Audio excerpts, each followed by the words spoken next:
Esta es la historia de dos científicos.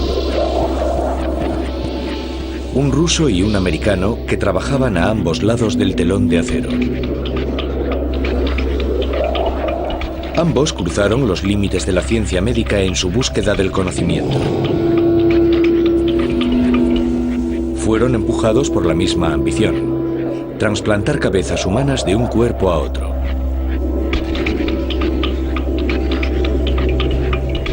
Sus experimentos quirúrgicos pasmaron al mundo.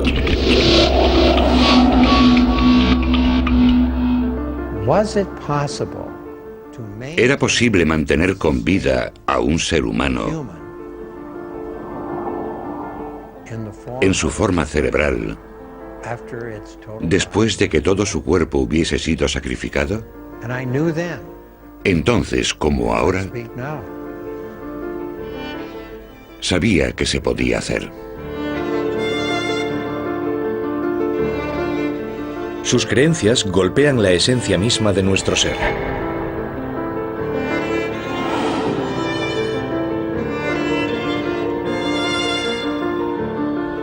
El primer trasplante de cabeza.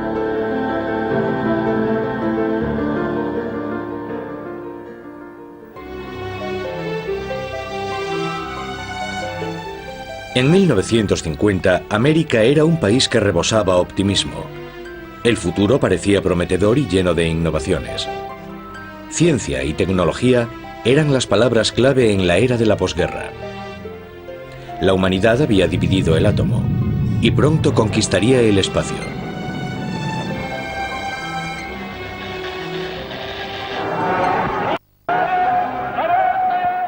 En la Unión Soviética, Stalin puso a la ciencia al servicio del Estado. La Guerra Fría alcanzaba su cúspide y también él perseguía los adelantos tecnológicos. Empezó a sentir interés por la medicina. Era otra manera de situar a su nación por delante de Occidente. A las afueras de Moscú, Stalin estableció laboratorios médicos secretos para explorar y desarrollar conceptos nuevos. Lejos de las miradas curiosas, a los científicos se les animaba a experimentar con total libertad y buscar los secretos para prolongar la vida. Muchas de estas pruebas se realizaban con animales. Extirpaban los órganos de sus cadáveres y los mantenían vivos con máquinas. Isolated organs can be brought to life, even though they've been removed from the animal's corpse some time after death. Here's a dog's heart. Los perros eran sacrificados y luego devueltos a la vida. 10 minutes have elapsed since the animal died. The blood removed from the animal is pumped back into its vessels by the autojector. The respiration is gradually restored.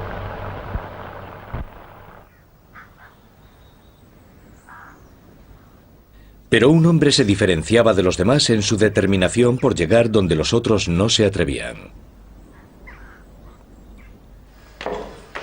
Vladimir Demikov era un héroe soviético, un veterano de los hospitales del Ejército Rojo durante la Segunda Guerra Mundial.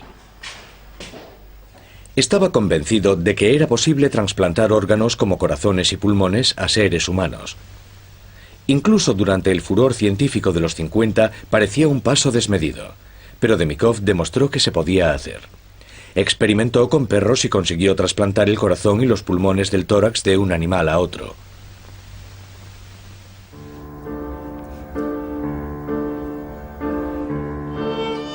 Sus experimentos sentaron los preliminares para los futuros éxitos en la medicina humana, pero su trabajo nunca recibió su merecido reconocimiento.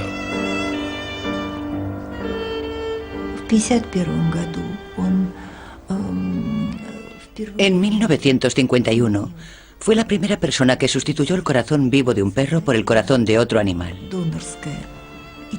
Así demostró que un animal podía vivir con un corazón trasplantado. Demostró que estas intervenciones funcionaban. Demikov estaba haciendo planes para realizar trasplantes de corazones humanos incluso 16 años antes de que el primero se consiguiera llevar a cabo. También hemos desarrollado planes para los trasplantes humanos. Cuando hayamos estudiado el corazón, podremos introducirlo en la cavidad torácica y finalmente sustituir el corazón original.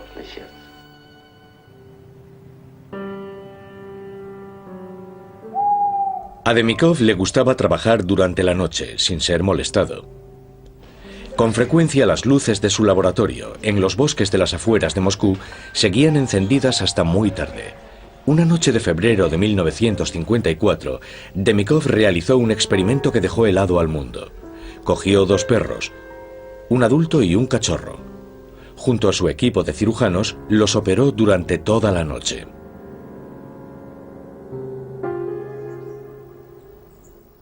A la mañana siguiente, Demikov desveló lo que había logrado. Una criatura sacada de la ciencia ficción.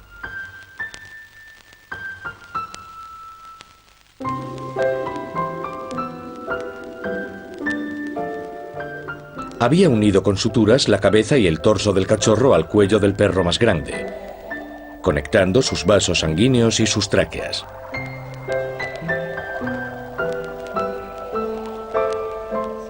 La propaganda soviética proclamó sus logros. El perro fue exhibido ante un mundo atónito.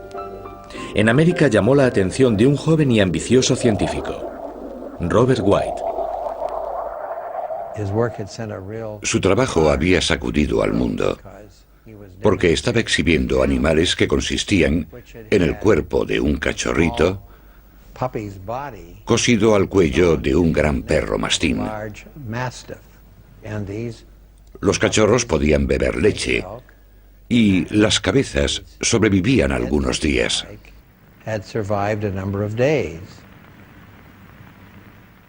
Demikov creía que su experimento era un avance médico de primer orden. Lo hizo principalmente para demostrar que es posible trasplantar cualquier órgano, e incluso una cabeza y un cerebro. Demostró que hasta un órgano tan complicado como este podía funcionar satisfactoriamente dentro de otro cuerpo. En Occidente, las opiniones estaban divididas. Para muchos era una exhibición de monstruos, para otros un importante avance para la cirugía. Sacudió la ciencia mundial, porque en los Estados Unidos no había nadie que hubiese llevado a cabo lo mismo que el profesor Demikov.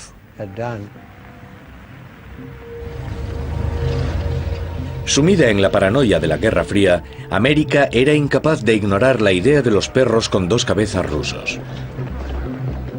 Los Estados Unidos no tardarían en poner en marcha su propio programa de trasplantes de cabezas.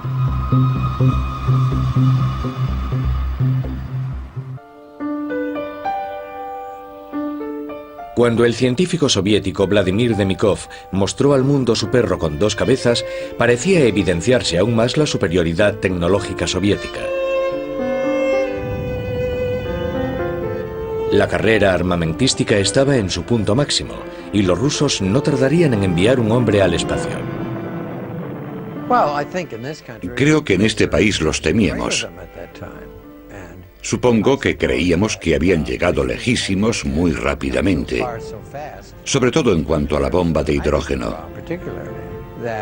Nos preguntábamos si estaba ocurriendo lo mismo con la medicina rusa. Siempre teníamos la sensación de que los rusos eran muy listos y todo eso. Y creíamos que, seguramente, en alguna parte, al otro lado de los Urales tendrían centros de investigación donde habrían curado el cáncer y donde habrían descubierto sistemas para sustituir la sangre con soluciones artificiales o algo parecido. Siempre existió bastante envidia malsana. Robert White nació en Minnesota en 1926. Al igual que Demikov, también White era veterano de la Segunda Guerra Mundial. Sirvió en el Pacífico tratando a los aviadores heridos, y sus experiencias allí cambiaron su vida. Pudo ver los peores efectos de la guerra. A la gente que los demás no solemos ver. A los parapléjicos y los tetraplégicos. No solo 1 o 2 personas, sino salas llenas de ellas.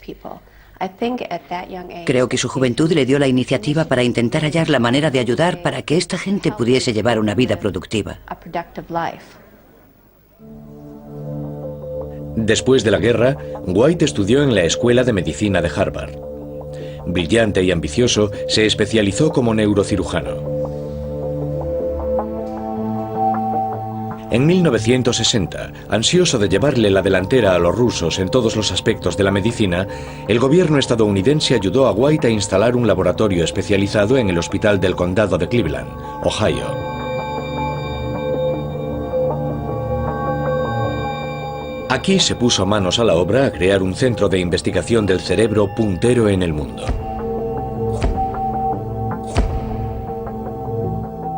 De día, White operaba todo tipo de lesiones y enfermedades cerebrales. Sus habilidades como cirujano eran reconocidas. Sin embargo, como científico deseaba descubrir los misterios que encerraba el cerebro. Ambicionaba ser la primera persona del mundo en aislar el cerebro, extraerlo del cráneo, estudiarlo y mantenerlo vivo durante todo el proceso. Llegué a la conclusión de que podría aislar el cerebro. Aunque muchos lo habían intentado, no lo habían conseguido. Casi desde el mismo día en que llegué aquí, empezamos los trabajos en el laboratorio. Empezamos a poner en práctica mi concepto de que era posible extraer el órgano completo de un mono. Evidentemente, White no podía llevar a cabo sus experimentos con cerebros de humanos vivos, pero en la medicina era normal usar animales para estudios científicos. Recordemos que a pesar de las protestas de los activistas pro derechos de los animales, la cirugía a corazón abierto, los trasplantes o la neurocirugía no estarían hoy aquí si no se hubiesen llevado a cabo con animales primero. En la época había menos controversia en cuanto a los experimentos con animales, especialmente cuando se trataba de los mayores desafíos científicos del momento. Tanto América como la Unión Soviética habían enviado a monos y perros al espacio. 0, fire, liftoff.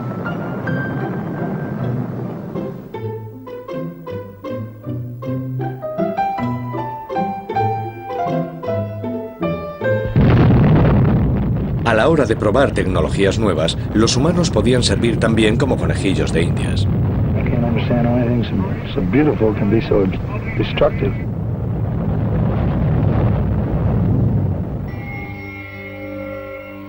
En su laboratorio, White se ayudaba de primates para aprender más acerca del cerebro. En 1962 demostró sus extraordinarias habilidades quirúrgicas y consiguió lo nunca visto en medicina. Logró extraer con éxito el cerebro de un animal vivo, manteniendo el cerebro con vida. La más mínima pérdida de riego sanguíneo durante el proceso lo habría matado. Nadie había podido estudiar un cerebro vivo antes.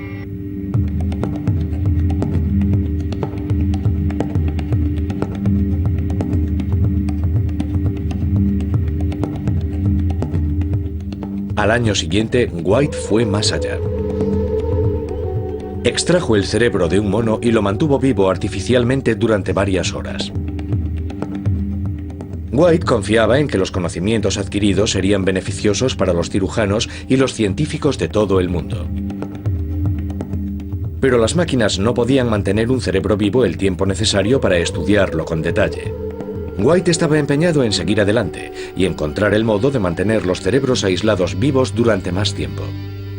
En 1964 se le ocurrió un plan audaz: trasplantar el cerebro de un animal al cuerpo de otro y estudiarlo desde allí. Extrajo el cerebro del cráneo de un perro y lo trasplantó vivo al cuerpo de otro perro. El cerebro del segundo perro se dejó intacto.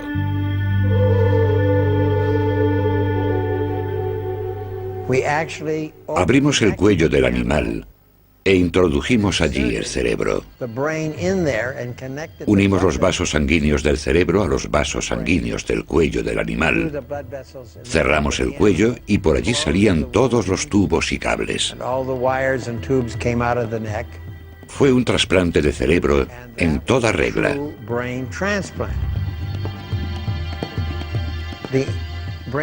Hicimos un seguimiento del cerebro que pusimos en el cuello.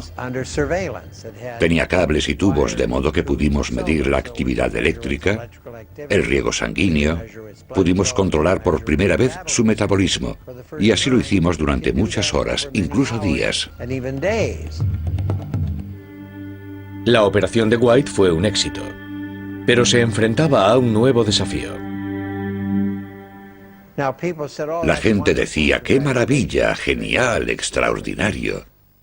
El encefalograma está muy bien, el metabolismo es normal, pero ¿sabe si el cerebro piensa? ¿Sabe si el cerebro está consciente? White no podía contestar a esas preguntas. Ya que el cerebro trasplantado no podía expresarse, él no podía demostrar si había retenido la capacidad de pensar. Parecía que White había llegado a un impasse.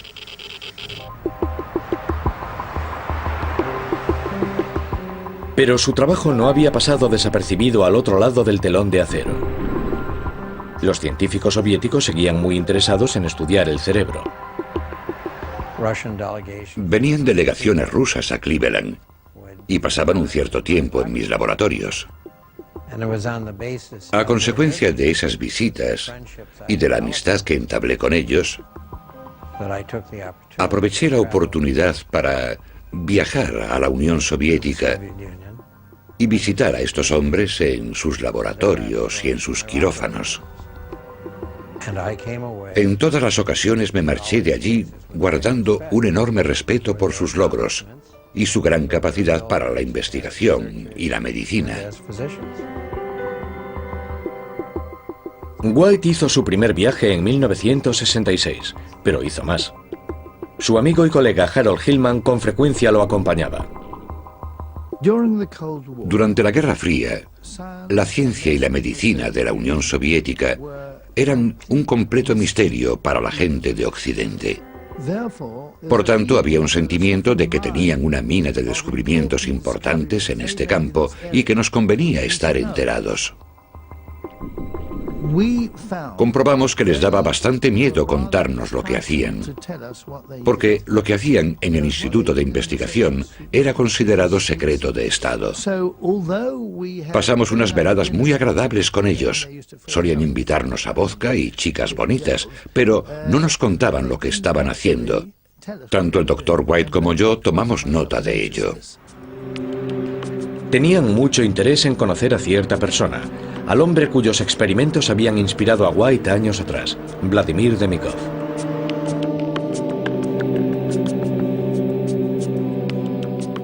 Desde que hiciera su experimento con el perro de 2 cabezas, Demikov había tenido éxito trasplantando otros órganos vitales de un perro a otro.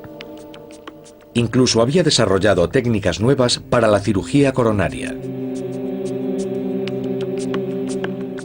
Pero en 1966 había caído en desgracia ante las autoridades y sus colegas, quienes pensaban que su trabajo era extravagante. Demikov fue expulsado de su laboratorio y cuando lo amenazaron con desalojarlo de su piso, pensó en suicidarse.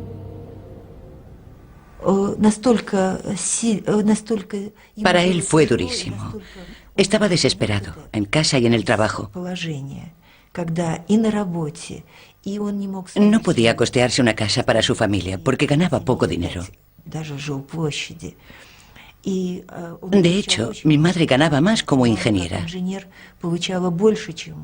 Cuando White lo conoció, Demikov era una sombra de lo que fue.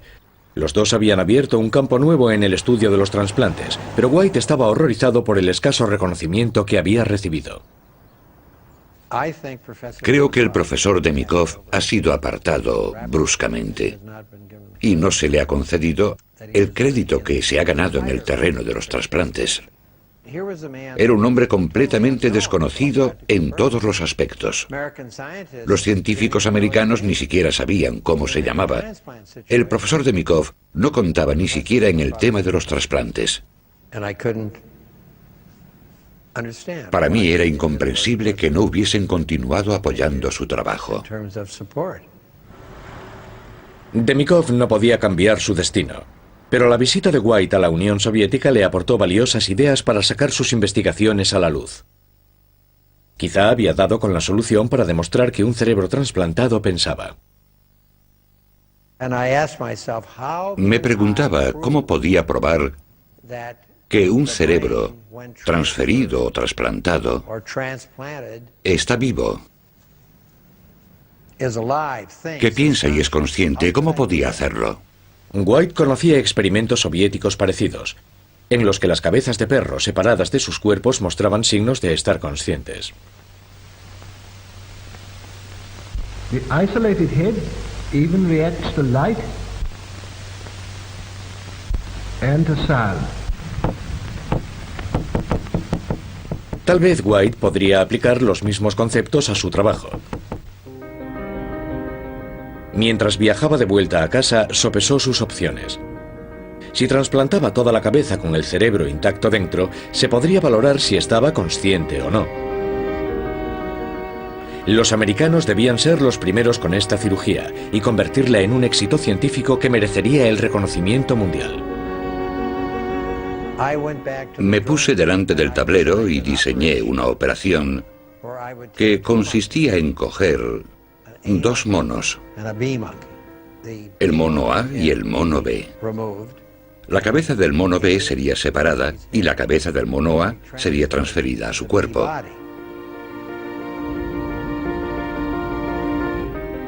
White tardó 3 años en planificar su operación, que marcaría un antes y un después. Era consciente de que algunos opinarían que su cirugía era una inmoralidad.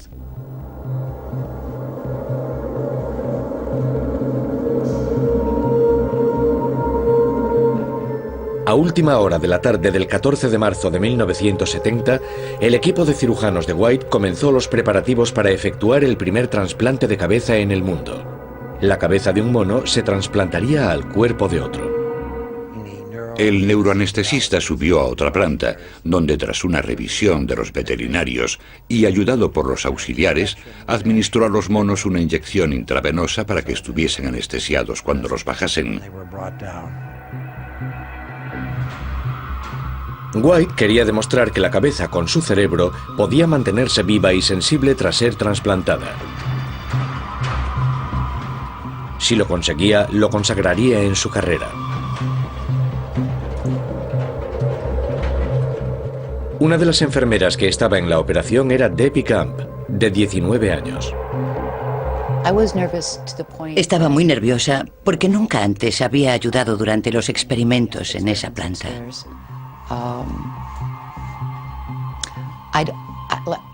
No creo que nadie tuviera ni idea de la importancia de esa operación. El primer mono se quedó en el laboratorio, mientras el segundo fue bajado para ser preparado en una sala contigua. Yo tenía que cuidar de que todo estuviera dispuesto. Empezamos a hacer las incisiones y a identificar las arterias y las venas. Era la primera vez que se hacía, así que nos puso a todos a prueba. No teníamos ni idea de lo que pasaría ni de cuánto tiempo íbamos a tardar. Todo el equipo estaba sobre ascuas. No había ninguna garantía en este tipo de cirugía.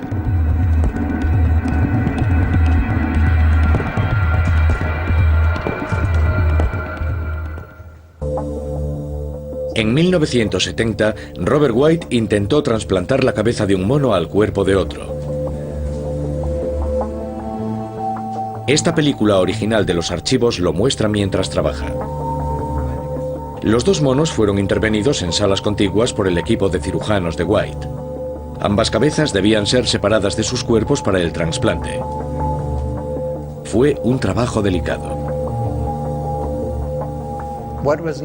Era necesario no solo hacer una incisión alrededor de todo el cuello, sino lenta y cuidadosamente diseccionar los músculos y los vasos sanguíneos.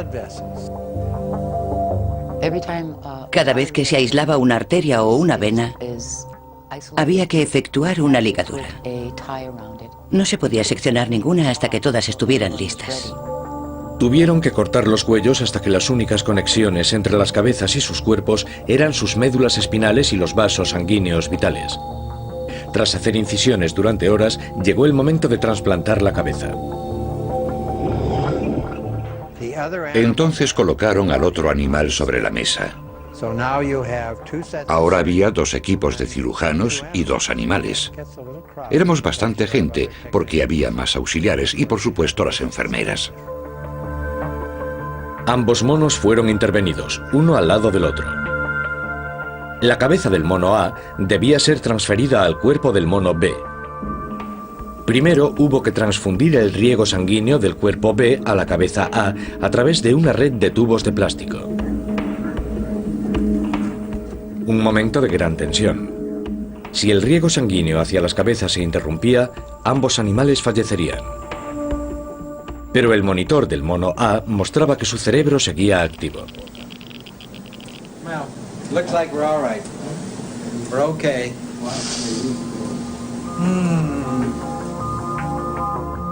Una vez estabilizado el riego sanguíneo, se desechó el cadáver A.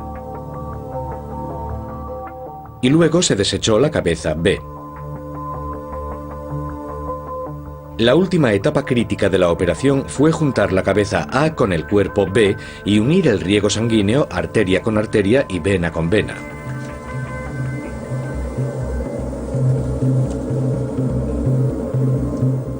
Era una carrera contrarreloj. La cabeza del mono moriría si los vasos sanguíneos no eran unidos con la suficiente celeridad.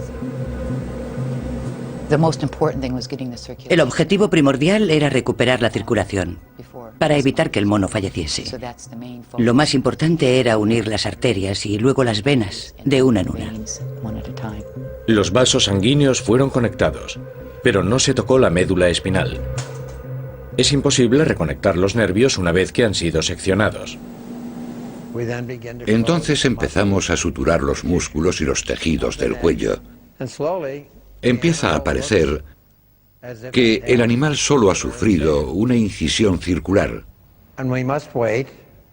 Pero tenemos que esperar a que salga de la anestesia.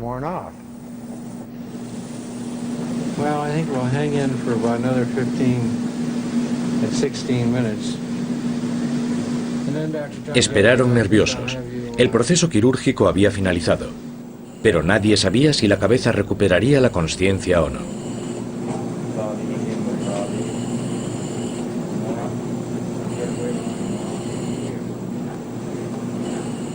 Esta película original muestra lo que sucedió a continuación.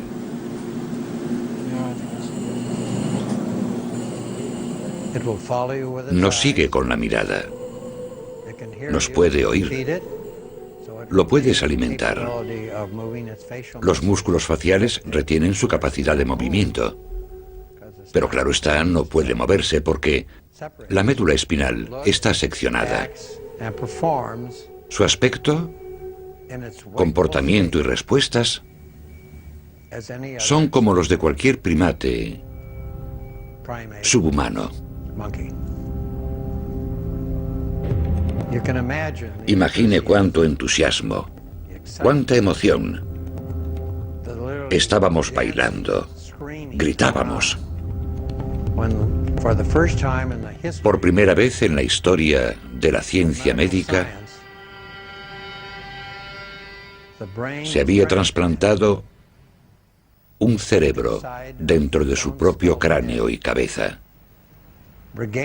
Había recobrado la conciencia y su aspecto y su comportamiento eran como los de cualquier mono.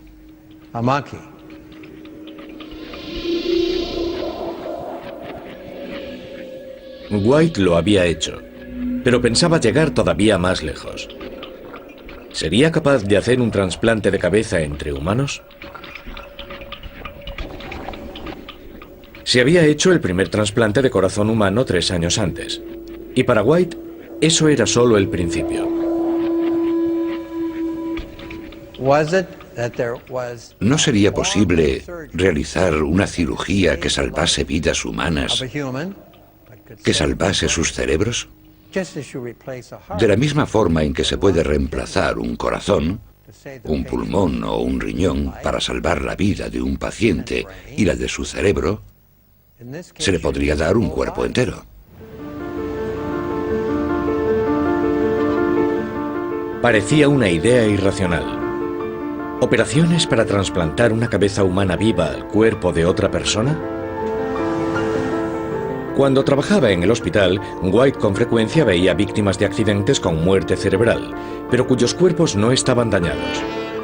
¿Podría aprovechar estos cuerpos para dar una vida nueva a las cabezas que estaban atrapadas en cuerpos agonizantes?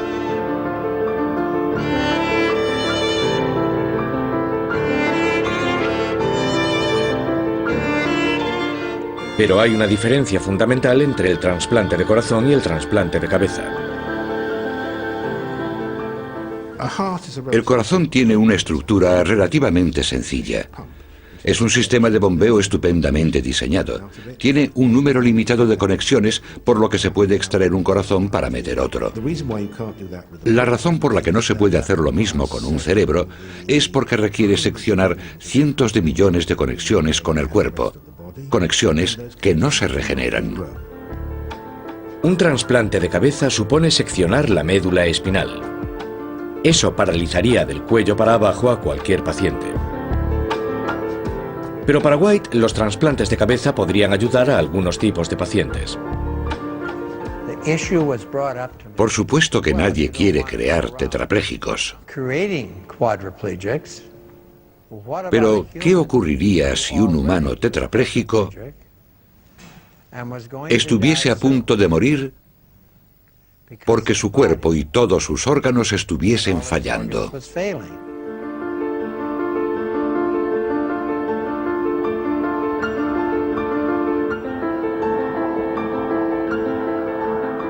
Pero había argumentos de peso en contra de la propuesta de White. ¿Seguiría siendo la misma persona cuya cabeza estuviese viviendo con un cuerpo ajeno?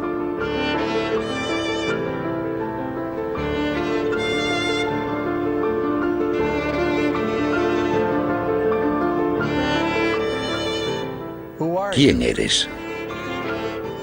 ¿Qué eres? ¿Dónde está tu alma o tu espíritu? ¿Se fue con el cadáver que está enterrado? Creo que no. No está con el cadáver. No está dentro de la piel de su cuello. Está en su cráneo.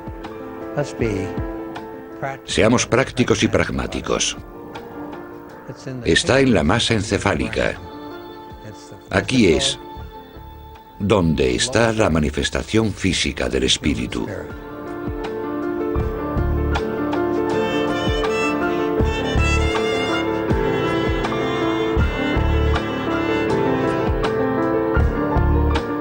Muchos científicos y filósofos discuten las teorías de White.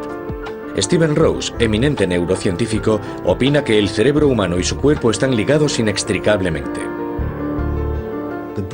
El cerebro es un órgano del cuerpo. Tú eres la totalidad de tu cuerpo, no eres tu cerebro aislado. La persona es consciente. El cerebro no es consciente.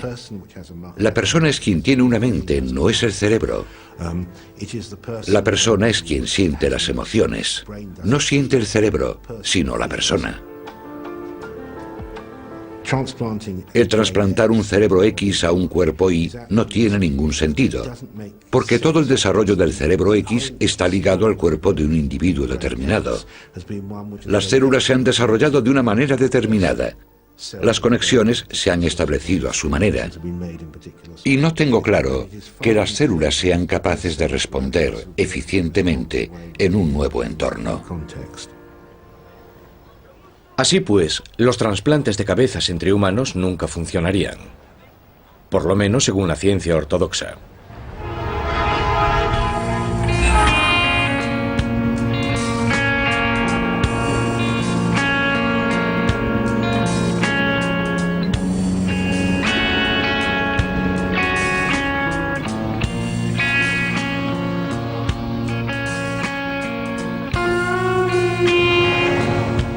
Cuando White desveló los resultados de su trasplante de cabeza entre monos 2 años después de hacerlo, sus colegas no le aplaudieron.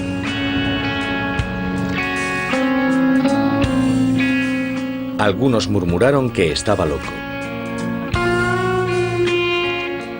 La prensa amarilla se interesó por su trabajo más que la propia comunidad médica.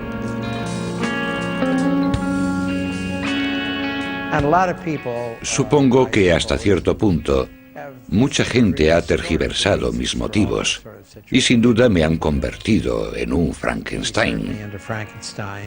Seguramente no entienden nada porque ni siquiera han leído la novela. De pronto, en vez de abanderar una revolución en la medicina, White estaba siendo atacado. Había una fuerte oposición por parte de los activistas antivivisecciones, llegando incluso a las amenazas. En segundo lugar, le resultaba difícil obtener el dinero necesario. En tercer lugar, no conseguía que otros grupos lo hicieran. Es muy difícil cuando se trabaja en un campo semejante, que es muy caro, y cuando no tienes acólitos y nadie te apoya.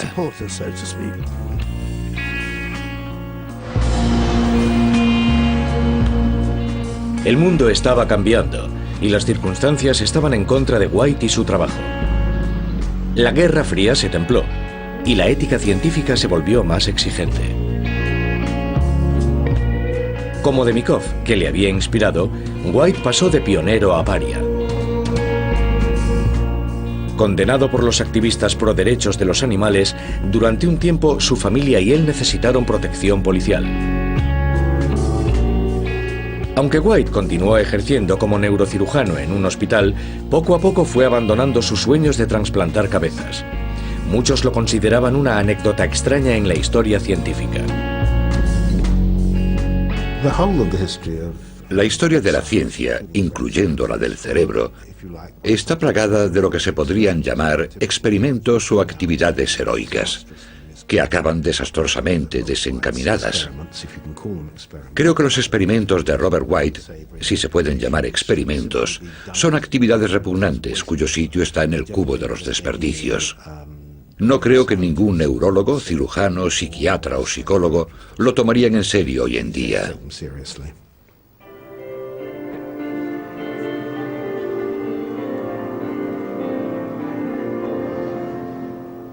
Han pasado más de 25 años desde que White practicara sus trasplantes.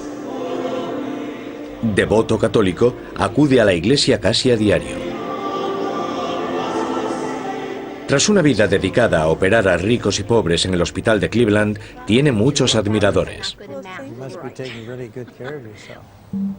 A pesar de la controversia que ha suscitado con sus investigaciones, White ha sido el asesor de bioética de 2 papas. Muchas de las personas que compartían su promesa de nuevos horizontes permanecen leales a sus ambiciones.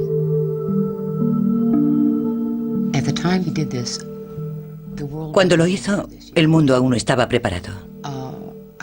Creo que el momento está al llegar. Pienso que con el tiempo él será reconocido. Robert White todavía cree en el potencial de los trasplantes de cabeza entre humanos. Después de más de un cuarto de siglo, parece que la ciencia está a punto de darle la razón.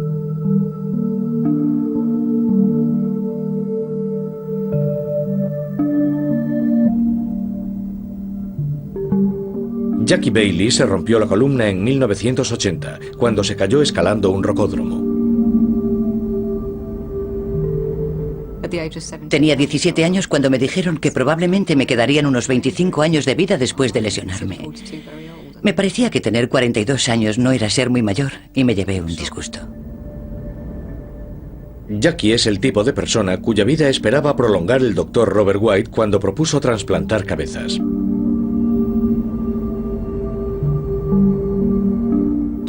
Hace 20 o 30 años las expectativas para alguien con una lesión de médula eran de unos 20 años de vida aproximadamente. Nos esperaban fallos renales, por supuesto, problemas en los hombros, respiratorios, dermatológicos. Cualquiera de ellos podría conducir a la muerte prematura. Si al Dr. White se le hubiera permitido desarrollar sus trasplantes de cabezas humanas, en teoría podría haber prolongado las vidas de gente con lesiones medulares. Niños, ¿de dónde sacarán tantas energías? Hoy, los adelantos en la medicina significan que gente como Jackie vive más tiempo. Con 43 años, ofrece su apoyo a los nuevos lesionados. Las lesiones de médula espinal causan parálisis e incontinencia urinaria y fecal. A menudo los pacientes no sienten nada, pero algunos tienen dolor crónico. ¿Cuántos años tendrá ese? ¿A ti qué te parece? Cambia la manera en que percibimos nuestro cuerpo. No sientes gran parte del cuerpo. Es decir, las partes que siento son mías, soy yo, son Jackie. Las partes que no siento, es como si mi cabeza estuviese en otro cuerpo. No consigo moverlo. Mi cuerpo hace cosas que no puedo controlar. Así que es casi como si fuese un cuerpo prestado, ¿entiendes? Si lo has perdido todo y lo único que funciona es tu cabeza con tus pensamientos, esa eres tú. Es tu cerebro, ¿sabes? Es tu cabeza. Todavía después de una lesión medular sigues siendo tú. Conservas tus recuerdos anteriores. Te gusta lo mismo. Las mismas cosas te hacen reír o llorar. Tu cuerpo es lo único que no funciona. Entonces, ser trasplantada a un cuerpo sano quizá no sea una idea tan disparatada. Además, estamos muy acostumbrados a poder trasplantar parte de un ser humano a otro. Actualmente se pueden trasplantar manos. Hace no mucho tiempo tuve la oportunidad de conocer a un hombre con ambas manos trasplantadas. Estaban funcionando asombrosamente bien. Me fascinó estrechar la mano de un hombre cuyas manos no habían sido suyas, pero que ahora sí lo eran. Ahora esperamos ver trasplantes faciales. Con el tiempo tendrán éxito. Los trasplantes de cabeza difieren mucho de los de cara o extremidades.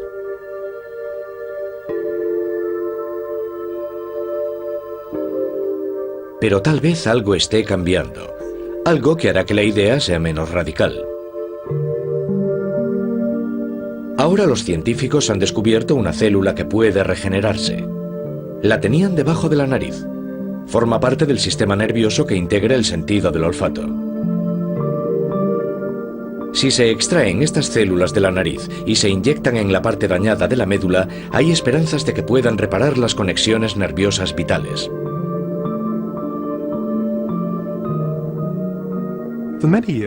Durante muchos años, estudiar la parte del sistema nervioso que se ocupa del olfato ha sido muy interesante. Pero hay relativamente pocos estudios de la neurociencia, el funcionamiento del sistema nervioso. Lo teníamos delante, pero hasta hace muy poco nadie se había percatado de que la gran capacidad regenerativa que normalmente ocurre en la parte del sistema nervioso del olfato podría ser canalizada hacia otras partes del sistema nervioso, particularmente a la médula. Las pruebas de laboratorio son alentadoras, pero los científicos que llevan a cabo las investigaciones son cautelosos en cuanto a la efectividad del tratamiento en personas con lesiones medulares. No está a la vuelta de la esquina. Llegará dentro de unos años, en cualquier momento. No será la solución a todos los males ni la curación. No será como si dijésemos, puedo olvidarme de mi lesión medular y me voy caminando a casa. Pero puede mejorar tu calidad de vida. Sin embargo, las posibilidades de arreglar todo lo que estaba dañado, la verdad no las veo todavía. Pero quién sabe. Lo cierto es que llevo 25 años en esta silla y siempre ha habido algo a punto de ocurrir, pero hasta el momento nada.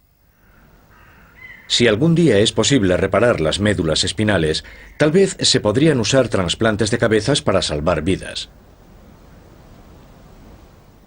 Quizás entonces los experimentos de White y de Mykov no se contemplen como una ciencia excéntrica, sino como una investigación pionera.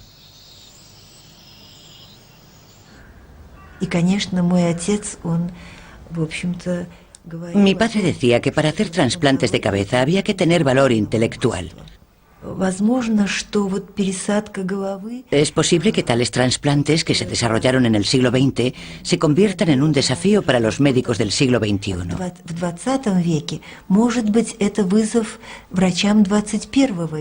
Me gustaría que mi padre formara parte de la historia médica y que fuera recordado.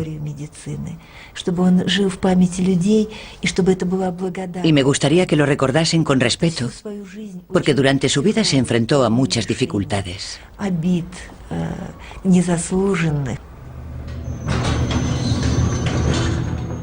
Robert White también quiere que lo recuerden. Es cauteloso acerca de las perspectivas de reparar la médula. Sabe lo difícil que es conseguir que los nervios se regeneren.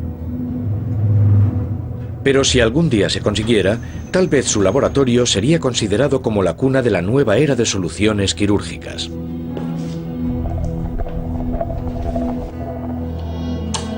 White insiste en que el trabajo realizado en esta sala no fue en vano.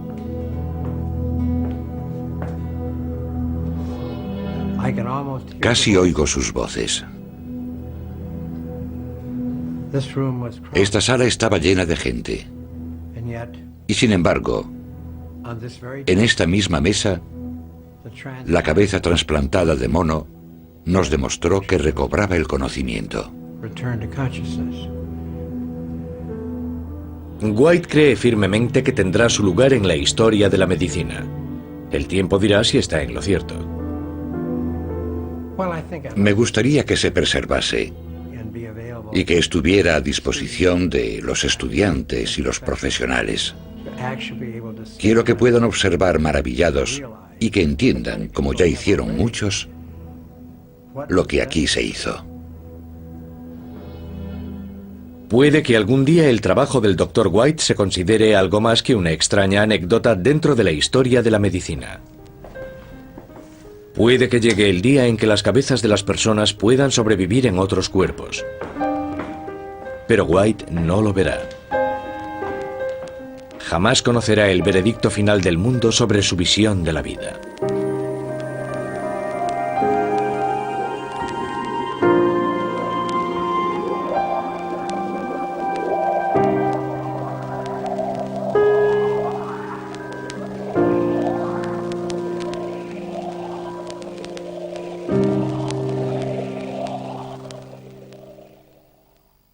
Hora de la tarde del 14 de marzo de 1970, el equipo de cirujanos de White comenzó los preparativos para efectuar el primer trasplante de cabeza en el mundo.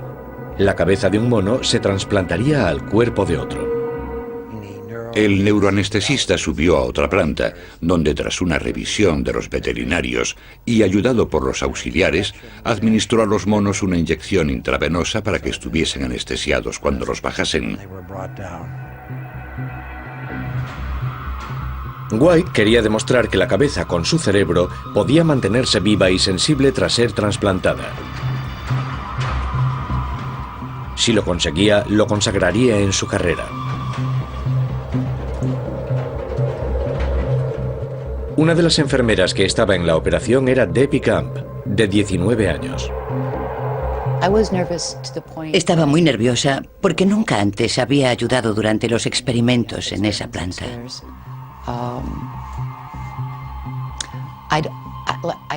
No creo que nadie tuviera ni idea de la importancia de esa operación. El primer mono se quedó en el laboratorio, mientras el segundo fue bajado para ser preparado en una sala contigua. Yo tenía que cuidar de que todo estuviera dispuesto. Empezamos a hacer las incisiones y a identificar las arterias y las venas. Era la primera vez que se hacía, así que nos puso a todos a prueba. No teníamos ni idea de lo que pasaría ni de cuánto tiempo íbamos a tardar. Todo el equipo estaba sobre ascuas. No había ninguna garantía en este tipo de cirugía.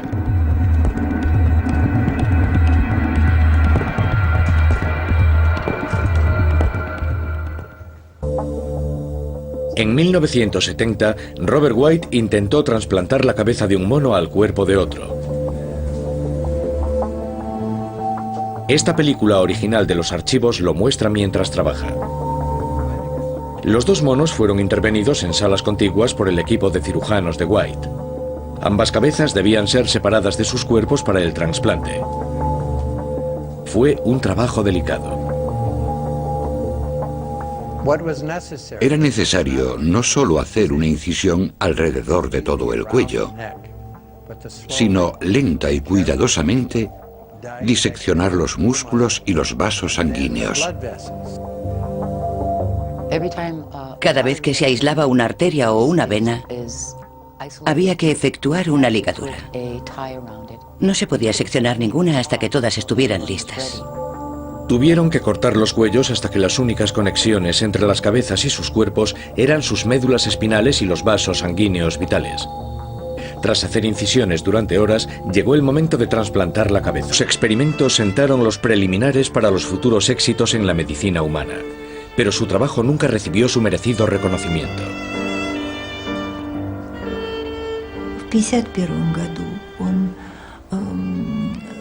En 1951, fue la primera persona que sustituyó el corazón vivo de un perro por el corazón de otro animal. Así demostró que un animal podía vivir con un corazón trasplantado. Demostró que estas intervenciones funcionaban.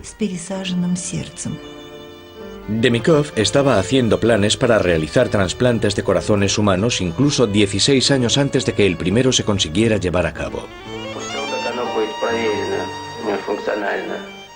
También hemos desarrollado planes para los trasplantes humanos.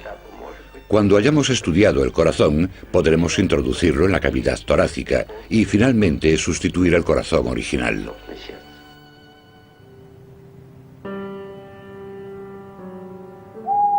A Demikov le gustaba trabajar durante la noche, sin ser molestado. Con frecuencia las luces de su laboratorio, en los bosques de las afueras de Moscú, seguían encendidas hasta muy tarde. Una noche de febrero de 1954, Demikov realizó un experimento que dejó helado al mundo. Cogió dos perros, un adulto y un cachorro. Junto a su equipo de cirujanos, los operó durante toda la noche.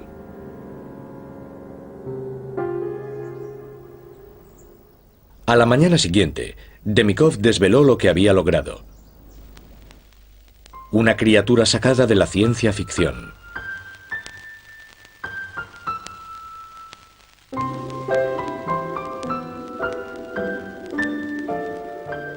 Había unido con suturas la cabeza y el torso del cachorro al cuello del perro más grande, conectando sus vasos sanguíneos y sus tráqueas.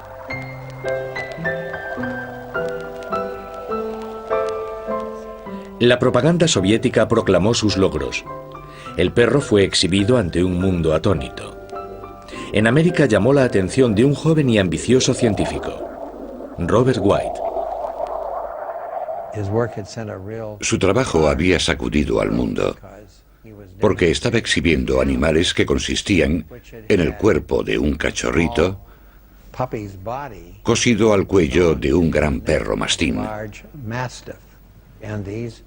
Los cachorros podían beber leche y las cabezas sobrevivían algunos días.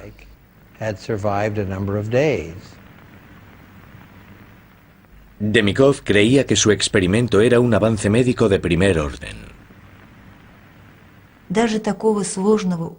Lo hizo principalmente para demostrar que es posible trasplantar. Unos fueron intervenidos en salas contiguas por el equipo de cirujanos de White.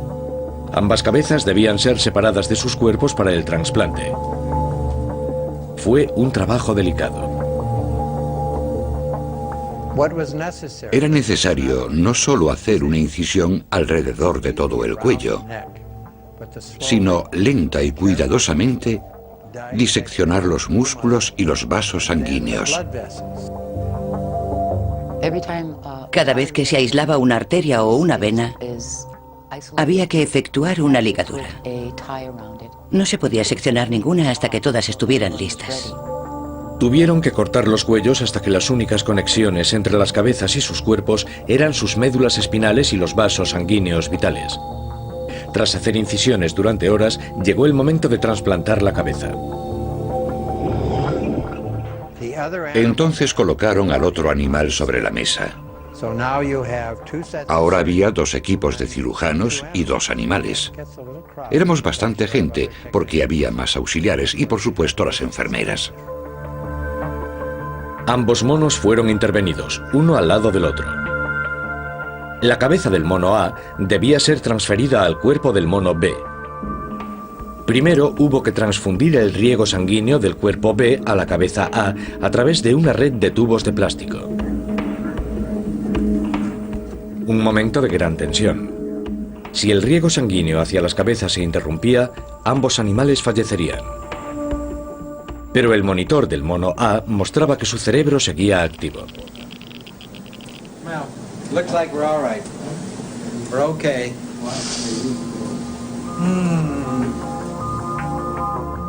Una vez estabilizado el riego sanguíneo, se desechó el cadáver A. Y luego se desechó la cabeza B. La última etapa crítica de la operación fue juntar la cabeza A con el cuerpo B y unir el riego sanguíneo arteria con arteria y vena con vena.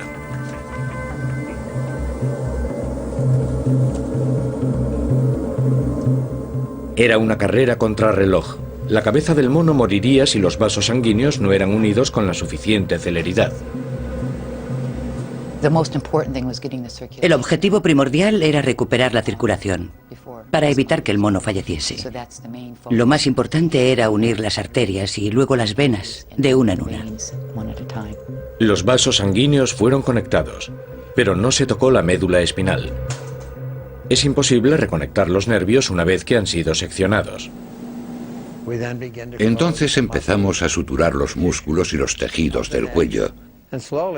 Empieza a aparecer Experimentos soviéticos parecidos, en los que las cabezas de perro separadas de sus cuerpos mostraban signos de estar conscientes. The isolated head even reacts to light and to sound. Tal vez White podría aplicar los mismos conceptos a su trabajo. Mientras viajaba de vuelta a casa, sopesó sus opciones. Si trasplantaba toda la cabeza con el cerebro intacto dentro, se podría valorar si estaba consciente o no. Los americanos debían ser los primeros con esta cirugía y convertirla en un éxito científico que merecería el reconocimiento mundial.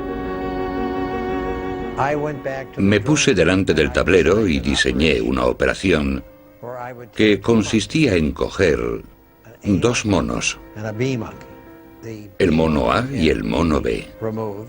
La cabeza del mono B sería separada y la cabeza del mono A sería transferida a su cuerpo.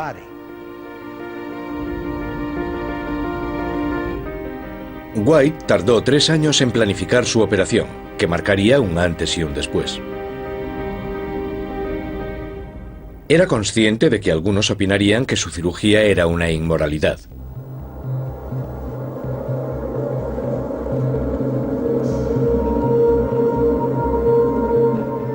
A última hora de la tarde del 14 de marzo de 1970, el equipo de cirujanos de White comenzó los preparativos para efectuar el primer trasplante de cabeza en el mundo. La cabeza de un mono se trasplantaría al cuerpo de otro. El neuroanestesista subió a otra planta, donde tras una revisión de los veterinarios y ayudado por los auxiliares, administró a los monos una inyección intravenosa para que estuviesen anestesiados cuando los bajasen. White quería demostrar que la cabeza con su cerebro podía mantenerse viva y sensible tras ser trasplantada. Si lo conseguía, lo consagraría en su carrera. Una de las enfermeras que estaba en la operación era Debbie Camp, de 19 años. Estaba muy nerviosa porque nunca antes había ayudado durante los experimentos en esa planta.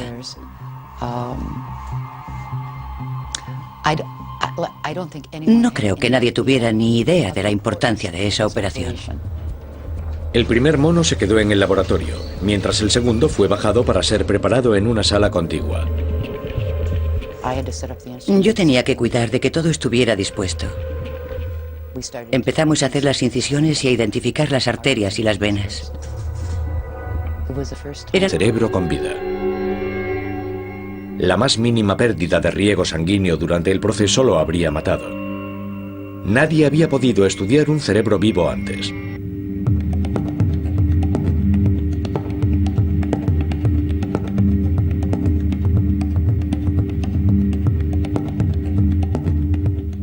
Al año siguiente, White fue más allá. Extrajo el cerebro de un mono y lo mantuvo vivo artificialmente durante varias horas. White confiaba en que los conocimientos adquiridos serían beneficiosos para los cirujanos y los científicos de todo el mundo.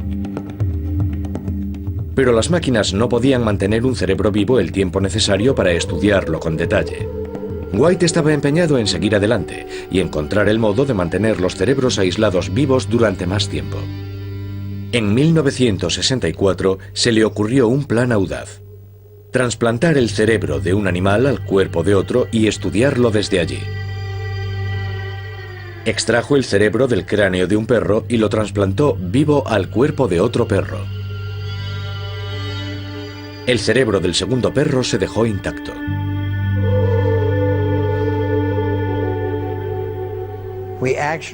Abrimos el cuello del animal e introdujimos allí el cerebro. Unimos los vasos sanguíneos del cerebro a los vasos sanguíneos del cuello del animal. Cerramos el cuello y por allí salían todos los tubos y cables. Fue un trasplante de cerebro en toda regla.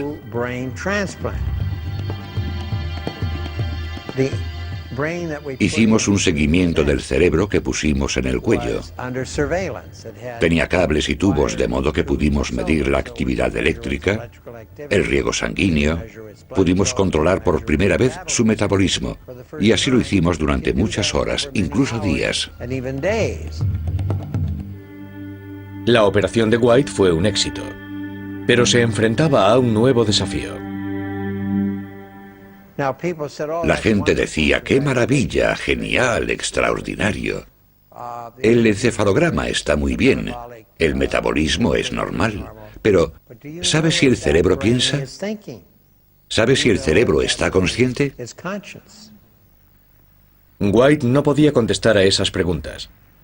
Ya que el cerebro trasplantado no podía expresarse, él no podía demostrar si había retenido la capacidad de pensar. Parecía que White había llegado a un impasse.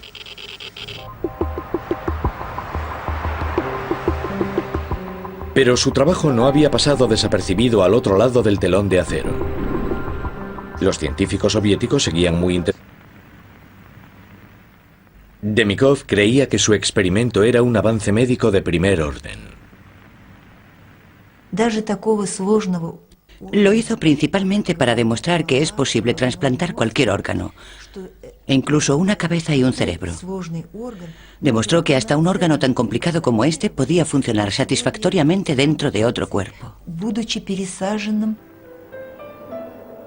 En Occidente, las opiniones estaban divididas.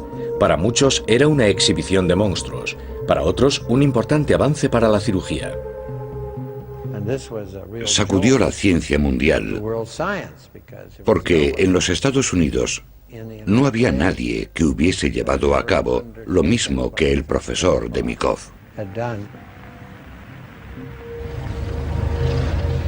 Sumida en la paranoia de la Guerra Fría, América era incapaz de ignorar la idea de los perros con dos cabezas rusos.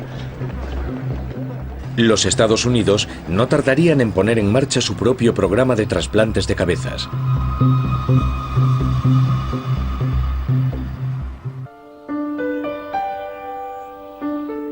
Cuando el científico soviético Vladimir Demikov mostró al mundo su perro con dos cabezas, parecía evidenciarse aún más la superioridad tecnológica soviética. La carrera armamentística estaba en su punto máximo, y los rusos no tardarían en enviar un hombre al espacio.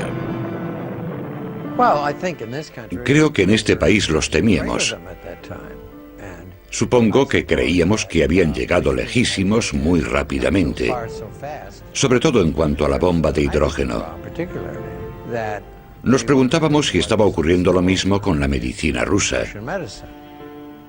Siempre teníamos la sensación de que los rusos eran muy listos y todo eso. Y creíamos que, seguramente, en alguna parte, al otro lado de los Urales tendrían centros de investigación donde habrían curado el cáncer y donde habrían descubierto sistemas para sustituir la sangre con soluciones artificiales o algo parecido. Siempre existió bastante envidia malsana. Robert White nació en Minnesota en 1926. Al igual que Demikov, también White era veterano de la Segunda Guerra Mundial. Sirvió en el Pacífico tratando a los aviadores heridos, y sus experiencias allí cambiaron su vida. Pudo ver los peores efectos de la guerra. A la gente que los demás no solemos ver. A los parapléjicos y los tetraplégicos. No solo una o dos personas, sino salas llenas de ellas. Creo que su juventud le dio la iniciativa para intentar hallar la manera. Cambia la manera en que percibimos nuestro cuerpo. No sientes gran parte del cuerpo. Es decir, las partes que siento son mías, soy yo, son Jackie. Las partes que no siento, es como si mi cabeza estuviese en otro cuerpo. No consigo moverlo. Mi cuerpo hace cosas que no puedo controlar. Así que es casi como si fuese un cuerpo prestado, ¿entiendes? Si lo has perdido todo y lo único que funciona es tu cabeza con tus pensamientos, esa eres tú. Es tu cerebro, ¿sabes? Es tu cabeza. Todavía después de una lesión medular sigues siendo tú. Conservas tus recuerdos anteriores. Te gusta lo mismo. Las mismas cosas te hacen reír o llorar. Tu cuerpo es lo único que no funciona. Entonces, ser trasplantada a un cuerpo sano quizá no sea una idea tan disparatada. Además, estamos muy acostumbrados a poder trasplantar parte de un ser humano a otro. Actualmente se pueden trasplantar manos. Hace no mucho tiempo tuve la oportunidad de conocer a un hombre con ambas manos trasplantadas. Estaban funcionando asombrosamente bien. Me fascinó estrechar la mano de un hombre cuyas manos no habían sido suyas, pero que ahora sí lo eran. Ahora esperamos ver trasplantes faciales. Con el tiempo tendrán éxito. Los trasplantes de cabeza difieren mucho de los de cara o extremidades.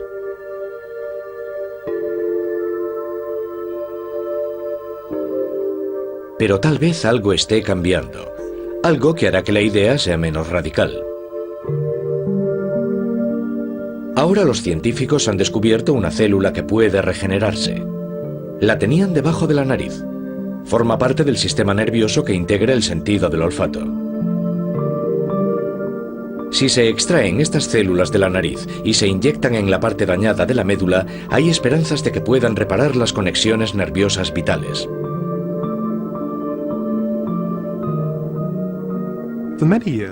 Durante muchos años, estudiar la parte del sistema nervioso que se ocupa del olfato ha sido muy interesante.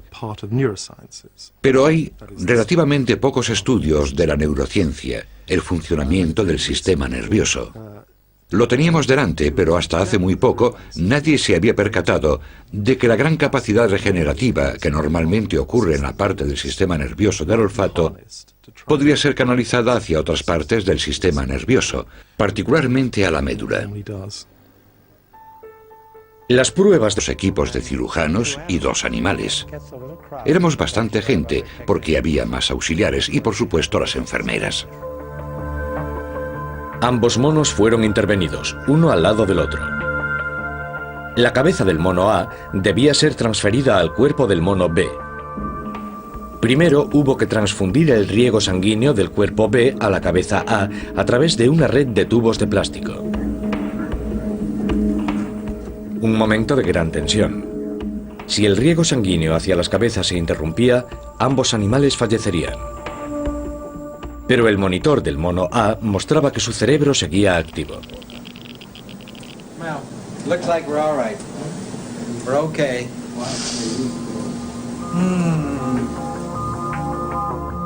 Una vez estabilizado el riego sanguíneo, se desechó el cadáver A.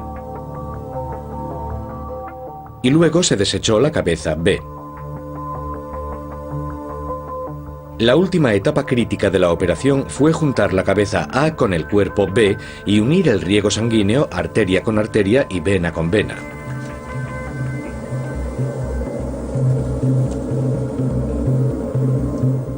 Era una carrera contrarreloj. La cabeza del mono moriría si los vasos sanguíneos no eran unidos con la suficiente celeridad. El objetivo primordial era recuperar la circulación, para evitar que el mono falleciese. Lo más importante era unir las arterias y luego las venas, de una en una. Los vasos sanguíneos fueron conectados, pero no se tocó la médula espinal. Es imposible reconectar los nervios una vez que han sido seccionados. Entonces empezamos a suturar los músculos y los tejidos del cuello. Empieza a parecer que el animal solo ha sufrido una incisión circular, pero tenemos que esperar a que salga de la anestesia.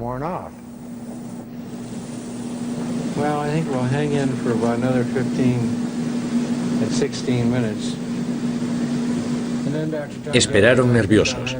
El proceso quirúrgico había finalizado, pero nadie sabía si la cabeza recuperaría la consciencia o no.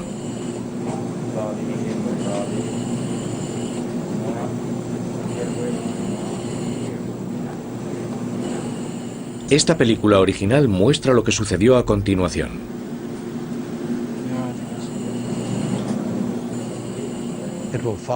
Nos sigue con la mirada. Nos puede oír. Lo puedes alimentar. Los músculos faciales retienen su capacidad de movimiento. Pero claro está, no puede moverse porque la médula espinal está seccionada. Durante la Guerra Fría, la ciencia y la medicina de la Unión Soviética eran un completo misterio para la gente de Occidente. Por tanto, había un sentimiento de que tenían una mina de descubrimientos importantes en este campo y que nos convenía estar enterados. Comprobamos que les daba bastante miedo contarnos lo que hacían, porque lo que hacían en el Instituto de Investigación era considerado secreto de Estado. Pasamos unas veladas muy agradables con ellos. Solían invitarnos a vodka y chicas bonitas, pero no nos contaban lo que estaban haciendo. Tanto el Dr. White como yo tomamos nota de ello. Tenían mucho interés en conocer a cierta persona, al hombre cuyos experimentos habían inspirado a White años atrás, Vladimir Demikov.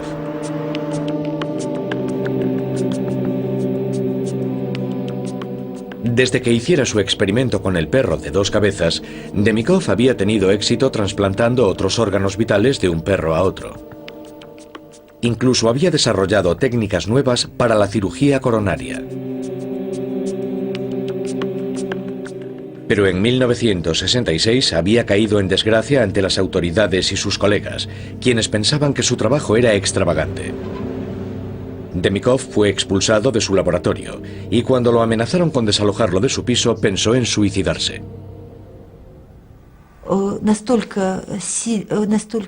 Para él fue durísimo. Estaba desesperado, en casa y en el trabajo. No podía costearse una casa para su familia porque ganaba poco dinero. De hecho, mi madre ganaba más como ingeniera. Cuando White lo conoció, Demikov era una sombra de lo que fue. Los dos habían abierto un campo nuevo en el estudio de los trasplantes, pero White estaba horrorizado por el escaso reconocimiento que había recibido. Creo que el profesor Demikov ha sido apartado bruscamente y no se le ha concedido el crédito que se ha ganado en el terreno de los trasplantes. Era un hombre completamente desconocido en todos los aspectos. Los científicos americanos ni siquiera sabían cómo se llamaba. El profesor Demikov no contaba ni siquiera en el tema de los trasplantes. Para mí era incomprensible que no hubiesen continuado apoyando su trabajo. Demikov no podía cambiar su destino, pero la visita de White a la Unión Soviética le aportó valiosas ideas para sacar sus investigaciones a la luz. Quizá había dado con la solución para demostrar que un cerebro trasplantado pensaba. Me preguntaba, Trasplantar el cerebro de un animal al cuerpo de otro y estudiarlo desde allí. Extrajo el cerebro del cráneo de un perro y lo trasplantó vivo al cuerpo de otro perro.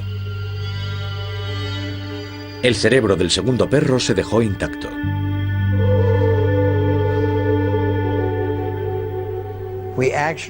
Abrimos el cuello del animal e introdujimos allí el cerebro. Unimos los vasos sanguíneos del cerebro a los vasos sanguíneos del cuello del animal. Cerramos el cuello y por allí salían todos los tubos y cables. Fue un trasplante de cerebro en toda regla.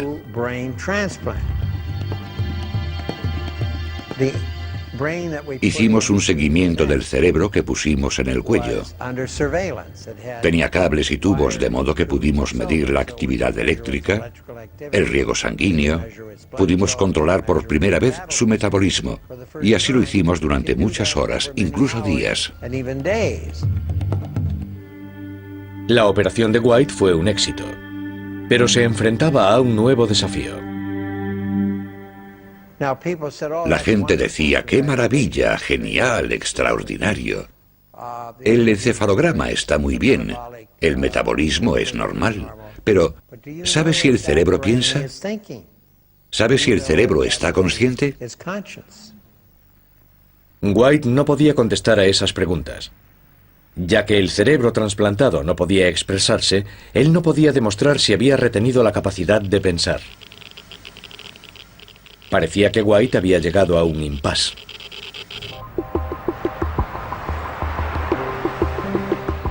Pero su trabajo no había pasado desapercibido al otro lado del telón de acero. Los científicos soviéticos seguían muy interesados en estudiar el cerebro.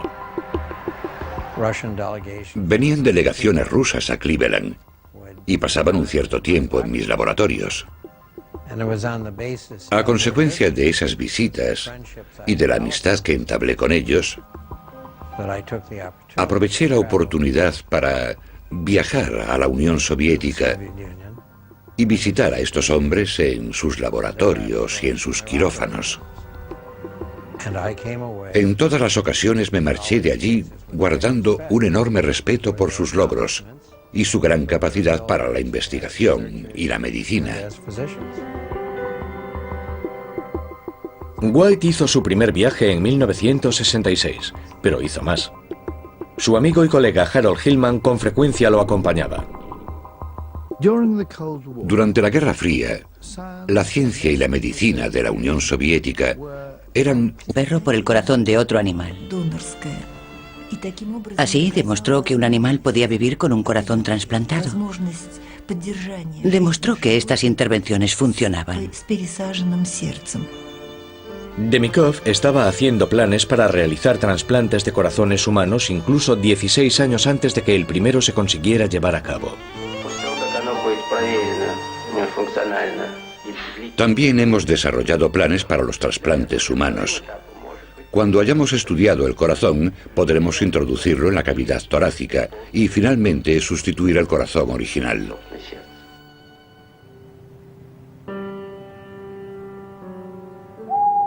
A Demikov le gustaba trabajar durante la noche, sin ser molestado. Con frecuencia las luces de su laboratorio, en los bosques de las afueras de Moscú, seguían encendidas hasta muy tarde. Una noche de febrero de 1954, Demikov realizó un experimento que dejó helado al mundo. Cogió dos perros, un adulto y un cachorro. Junto a su equipo de cirujanos, los operó durante toda la noche.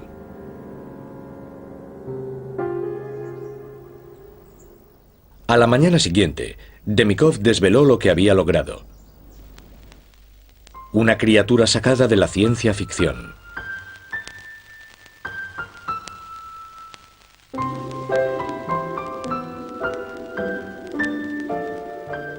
Había unido con suturas la cabeza y el torso del cachorro al cuello del perro más grande, conectando sus vasos sanguíneos y sus tráqueas.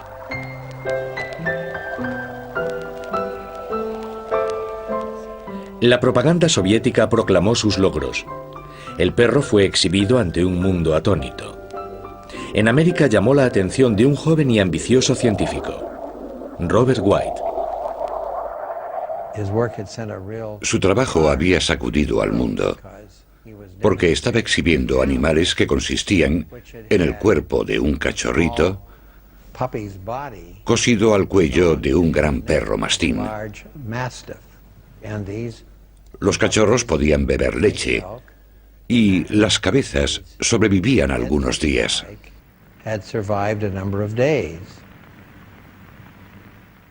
Demikov creía que su experimento era un avance médico de primer orden. Lo hizo principalmente para demostrar que es posible trasplantar cualquier órgano, e incluso una cabeza y un cerebro. Demostró que hasta un órgano tan complicado como este podía funcionar satisfactoriamente dentro de otro cuerpo. En Occidente, las opiniones estaban divididas. Para muchos era una exhibición de monstruos, para otros